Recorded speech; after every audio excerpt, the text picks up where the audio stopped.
Jeremy Sockman here today with a look at a movie with some real bite. This one may have been a remake, but it sunk its teeth into the story with its own force and managed to leave a big impression. It's the horror of Dracula from Hammer Films in 1958, and it's got more than just a pretty smile. So let's take a look. You might think you know Bram Stoker's story, but the horror of Dracula keeps things fresh right off the bat. Jonathan Harker shows up at Castle Dracula pretending to be a librarian, but instead he's fixing to stake the Count himself. But uh-oh, he takes too long and only takes out his bride before getting given the old fade to black treatment himself. Dr. Van Helsing, played by the Grand Moff himself, Peter Cushing, shows up looking for his pal, but instead finds a grinning corpse and puts him out of his misery. I'm sorry, Mr. Homewood, but I really cannot tell you anything more about how he died. Cannot or will not?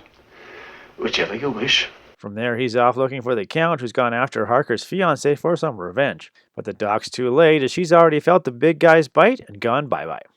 Her bro Arthur doesn't believe Van Helsing's story of vampires until he sees Lucy walking around unalive, and his wife Mina starts to wear neckerchiefs. Seems old Dracula's been chomping on her, and Artie and Van Helsing chase him back home.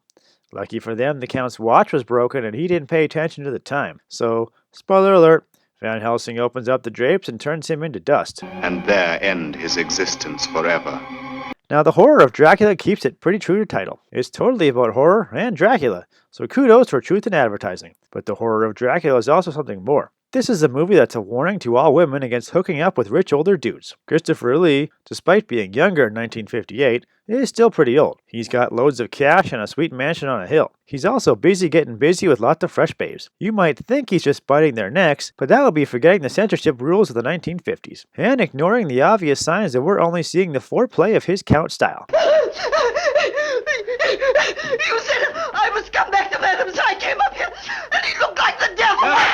Now what happened? Just look at how hot to trot Lucy is for his late-night visit. Then check out how frisky Mina gets after her own encounter. Do these ladies look like they're just getting some neck nibbles from this cape-wearing stud? How can you suggest such a thing? But the film's warning comes from what happens to the ladies that play Coffin Cha-Cha with Old County.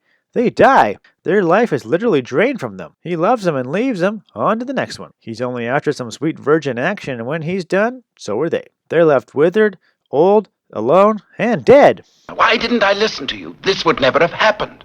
You mustn't blame yourself for that. This is a metaphor for what happens to all those young gals that go looking for a rich older sugar daddy. They give their youth and good looks to the guy, who dies and leaves them used up and forced to turn spinster. Old Terence Fisher has seen it more than once in his life, and was trying to make sure his and your daughter stayed away from a smooth operator like Dracula.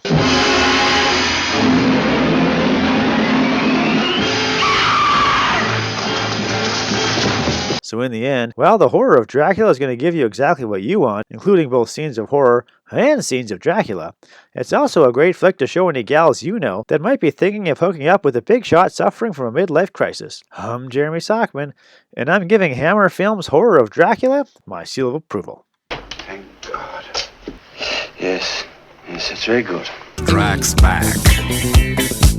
I wanna suck your.